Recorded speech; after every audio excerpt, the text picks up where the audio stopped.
To discuss the future of Arizona State athletics, his new director of athletics, Graham Rossini, now on Rock and Manuch with Jimmy B here on Fox Sports 910. Graham, first, congrats, and second, this has got to be like a dream job.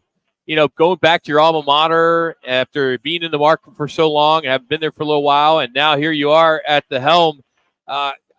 For somebody like myself that's been in the business for 30 years in this industry, I would love to go back to my alma mater. How great is it now that you've kind of had your seat for the last month? Yeah, hey guys, it's so good to be with you. Long-time listener, first-time caller. Oh, so whatever. Whatever. He's a schmoozer. Oh, He'll close the deal. Yeah, so what is it? Sunangel.org? Sunangel.org. And right now, let's get that out of the way. Sunangels.org. Sunangels.org. Absolutely. No, it's thanks, guys. It's awesome to be with you. It's been a whirlwind. It's been 2 weeks now since the announcement, and a lot out the gate, just really focusing on connecting and really outreach to our fans and our supporters. And it hasn't processed. I'll be the first to admit that, you know, when I tell people I'm the athletic director at ASU, it sounds weird coming out of my voice. But I feel the tremendous weight and responsibility of it, and I'm fired up to get to work.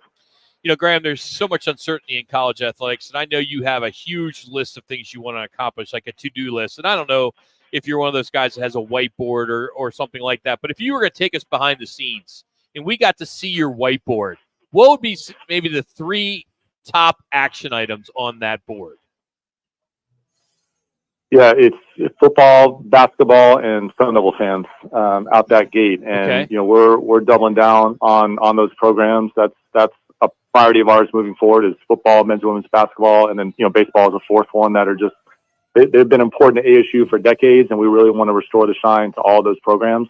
But right out the gate, and certainly as we enter the Big 12 officially this summer, you know, football season is upon us. That's going to be here before we know it. And so really just focusing on readiness for Coach Dillingham in the football program, Coach Hurley in the basketball program right behind it. Both are having tremendous success in recruiting right now and just really energizing our fan base, our university community, et cetera. And so everything that comes with that, and really, again, that connection with our fans, getting out in the marketplace, trying to see people and then create that excitement for August 31st and football season right around the corner. Graham, what's the action plan for that specifically? So you have that.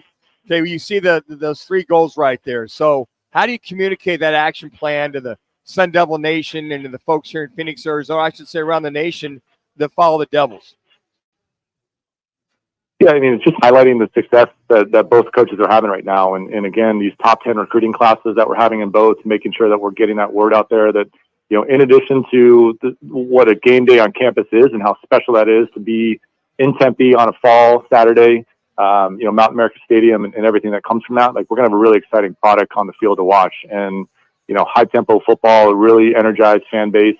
And so, you know, starts with the excitement that's happening on the football roster, and then it carries through all aspects of game day. And I think many people have heard of my background with the Diamondbacks and really focusing on fan experience. We're looking at all areas of that from top to bottom, and how do we improve what a game day on campus is like, and how is it an enjoyable, you know, visit to the stadium? Is it easy to park? Is the food and beverage good? Is the entertainment on point? And really looking at all aspects of game day as we get ready. So, Graham, as you undertake this role, have you had a chance? I'm sure you have, but with all the head coaches in all your sports, specifically basketball, baseball, and football, do you guys have that conversation? Maybe you already have prior to taking the job of what can you do for them? What's needed most from them from that particular standpoint, and you try to put that plan into place? Or is that just going to be, is that you already known from your standpoint what they're all going to need? Yeah, it's yes to both. And we've been hard at work at our, you know, just the annual budget process that every university goes through, and really having in-depth conversations with our coaches on what does life in the Big 12 look like to you? How do we need to allocate resources to make sure that we're setting you up for success as we go into this exciting new conference? It'll be different. There'll be some real-time course corrections and adjustments that we need to make, but really want to put our coaches in the best position to have success right out the gate. And then, you know, on day one, we had a chance to sit down with all of our head coaches. We met with all staff at part of a luncheon that was already scheduled. And, you know, really the message to the team and certainly our head coaches was we're asking each of them to be active and visible throughout Phoenix and the Valley and the state for that matter. And where there are people who play your sport or love your sport, we're asking you to get in front of them and to connect and make sure that we're aware of who these people are. And that way we can, as an athletic department, connect and make sure people are aware of excitement going on our roster, is excitement and momentum in many of our programs. And again, as we get ready for the fall, that they're tracking on football season's right around the corner. Right after that, we're in the basketball season. Right after that, it's hockey. You guys have been a great partner for our Sun Devil hockey program as well. And so just making sure that our coaches are visible and building relationships in the marketplace as well. And I think Coach Hurley is probably a prime example of the benefit of really getting Coach out and building relationships throughout our fan base, and how that's, returned some support for him as he's building out his roster. Graham, I'm really curious about when you knew this was all coming down and you were going to be the new AD. And I know you have to look forward and get ready for the Big 12. But being involved in the Pac-12 and how it ended so, I guess, just terribly, how disappointing was that for you, being a Pac-12 guy, knowing now you got to go to Waco instead of going to San Francisco or Seattle or Eugene? Yeah, I mean, it was a year of processing that we're leaving something that we know and love so well. And, there are connections all over Phoenix and your listeners that are just, they know one thing. They know the Pac-12. It was 40 plus years of a connection to that conference. My time as a member of our baseball program was in the Pac-10 before the Pac-12. And so it'll be an adjustment for sure. I think the lesson learned is making sure that the fans have access to our biggest games. And that's really a huge advantage going into the Big 12, is that Fox and ESPN are right behind putting our games on TV and making sure that we don't have any of the hiccups on just getting the games out to the fan base all over the country. And yeah, the Big 12 will be different, but we're going to some great college towns. I've been to Waco a bunch. I like it there. Mac Rhodes has been a great fan. I'm not walking into the West Virginia comments. I've been there as well, and look forward to that. But all kidding aside, I think where we're really excited is getting into these new great college towns. There's some great cities in the Big 12 as well, but then maintaining a connection to the Pac-12. We're looking at a lot of the Pac-12 legacy schools as great options for non-conference scheduling, and Okay. It's really important that all of our sports compete in LA. That's obviously a fertile recruiting ground in every sport that we play, and so we want to maintain a connection to USC and UCLA. We want to be back in the Bay Area again, as that's a really important pipeline to recruits coming into ASU. And then, even the Pacific Northwest, how do we maintain the right frequency up in Seattle, and what a tailgate was like for our fans, and loving that experience. And so I look at it, just eyes wide open, glass half full, whatever you want to refer to in terms of the Big 12 will be different. We're embracing all the exciting aspects of that, and then maintaining a connection to the Pac-12 schools through non-conference scheduling. All right. With all of that said, I know you're dialed in to all of the ADs that used to be in the Pac-12. So now it's just you and me talking. Nobody else, just you and me. Nobody's listening now, just you and me. You got any insight? Will the Pac-12 resurrect itself again, or do you think it's totally gone? I'm not good at the crystal ball. So Okay. All right. I don't think conference realignment is done forever, and I don't know when that may change or what that would look like. I do think the first couple of years and whatever comes next certainly is, as the Pac-12 as we know it is split up into ACC, Big 10, Big 12, and then obviously the two that are staying. We'll learn a lot the first couple of years out of this. We'll understand what life on the other side of realignment looks like. And again, we're navigating the settlement of these class action lawsuits, and that's gonna restructure how parts of college sports work moving forward. And so a few years in, we're gonna know a lot more. And I think the benefit of the change around us is that it creates a lot of open and honest conversations throughout the industry on how are we setting our student athletes up for success. How do we maintain the spirit, pride, and tradition that is so unique in a college sports setting, and not lose the purpose of what we're here to accomplish, and that's developing young people through sport. Graham Rossini joining us here, Fox Sports 910. Graham, I've been defending the hire there at ASU with you there because I come from the world of corporate sales, sponsorships. I believe that's where you have to be with NIL and all that. I know you hear the noise, and I know it's part of the job, and and I have to ask these kind of questions too. But when I have so many alum that come to me and say, "Oh, they should have hired out, or they should have at least interviewed outside the program." And I said, "Why? They got the perfect guy." What do you say to the people that are just the alum that are just they don't understand how college athletics has changed, and you are so suited for this position? Yeah, and I've said this a few times recently, but I like telling the story because it's personal to me. I mean, everything Sure. good in my adult life happened because of ASU, and so if I can be an example of what the ASU experience can create for anybody, whether you're a student athlete or a student studying whatever your passions are, I think that creates a unique advantage. This is a passion of mine to help my university have success at the highest level, and I was never motivated to become an AD at a university. It was more about how do I impact something that I've benefited from? And yeah, I'm the first to admit I'm not a known commodity in AD circles. I think there are attributes of that path that really make sense. But for what ASU needs at this particular moment, going into all the change in front of us, I think my skill set aligns very well with that. And it starts from, before anything else, I was a Sun Devil fan, and that's how this journey all began. And so I'm right there with our fan base, riding the highs and lows and understanding the parts that we all love, the parts that we need to get better, and really value that feedback and perspective. And being in the Valley now for 25 years, I just really think that matters in terms of this is the best city in America. And I'm convinced of that. We all live here and we love it for the reasons that we do. But there are some natural advantages starting to present themselves as Phoenix keeps growing and millions of people are new to the market and they're looking at something to connect with, and ASU can be that connection point for them.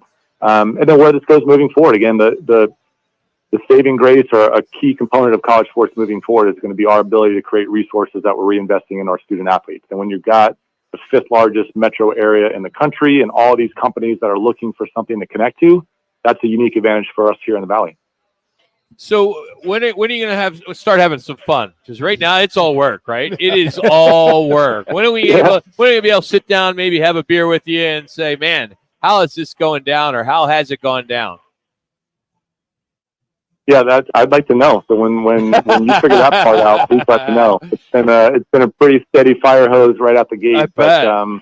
This is what I love to do. I mean, it's just I was having lunch with a close supporter and donor of ours, and got to share that perspective of, he's like, hey, has this sunk in yet? Like you're the AD at ASU, and huge. I'm getting paid to represent something that I love, and I can't think of a better scenario.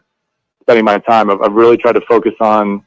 I've spent my entire life in sports, right? Like I'm trying to avoid getting a real job as long as I possibly can. So I want to keep that streak going as long as possible. But it hasn't sunk in yet, and there's so much for us to do. There's so much for us to get ready for. But I guess I'm kind of a whistle while you work guy. This is what I love to do. I love to be around this university. I love to fly the flag. I love to connect with other Sun Devils who love what we do, and it is a lot of work, but it's sure a lot of fun at the same time. But it is going to be the success of the fan base, the alum, to start stepping up with NIL, to donate $5 to the Sun Angel Foundation or $1,000 for a corporation, right? I mean, things have really changed since you first got into this business.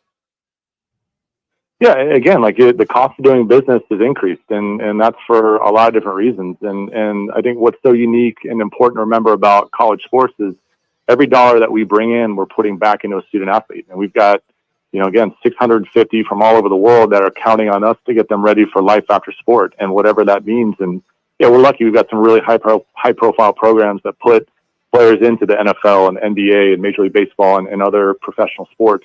But at some point, Mother Nature's undefeated, and the playing days will end. And it's our responsibility in this environment to get young people ready for life after playing. And I don't think there's a better environment to do that. And so, we're really charging and asking our fans to be present and buy tickets and come and support and, share that excitement for ASU with people in your own circles. But you're doing it to support young people at a point in life where we need productive people in the universe, and we're front and center at making that happen. And that's, again, we want wins, we want championships. We're very focused on that. But the output of what we're all doing and the output of the support of our Sun Devil fan base is really important now more than ever. And we're excited to, ASU hockey is, man, it is totally flipped. And now with the NCHC hockey starting on July 1st, Yep. I think that is huge. Michigan's on the schedule. I mean, this is big time hockey. Absolutely. And one of the best premier facilities in the country for college hockey. I know we're excited to be the home of that. And I know football, basketball is first, but I think hockey is going to be right behind. Yeah, I mean, hockey's been a rocket ship for us. It's really been an unbelievable success story for Coach Powers and the program. And again, thank you guys for plugging in and helping showcase that sport. We're biased, but we think Mullet Arena is the best college hockey experience in the country, and that's happened in short order the past couple of years.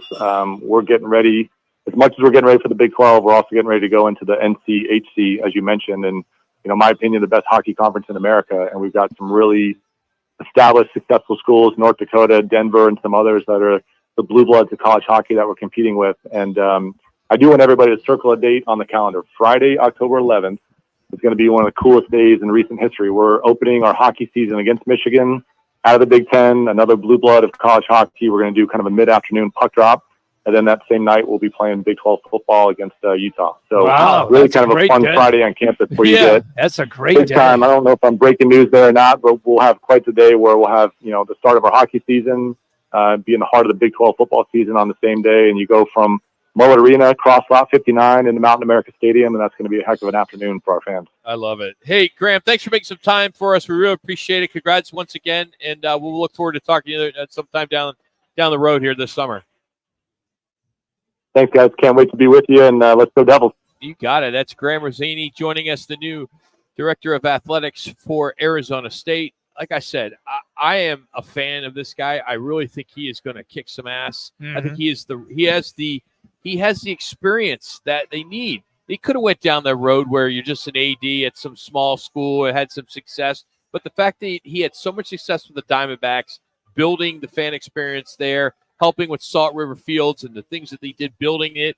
I don't know why I'm really getting tired of it. I mean, 3 times today I had to defend him, and I have never even met him. It drives me nuts because I'm in the industry. Right. I know corporate partnerships is what makes this tick. You have to have corporations sponsoring your sports, especially at NIL. And this is a guy that has a handle on it. And I think that's what I think. So there's some naive Sun Devil fans that really don't understand what college athletics is about. You're a fundraiser now.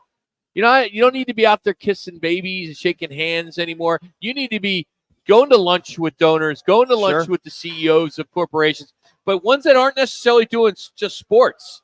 They need to go to the people, the nursing department alum, the people that came out of the Walter Cronkite, the people that came out of, XYZ, the business school, whatever.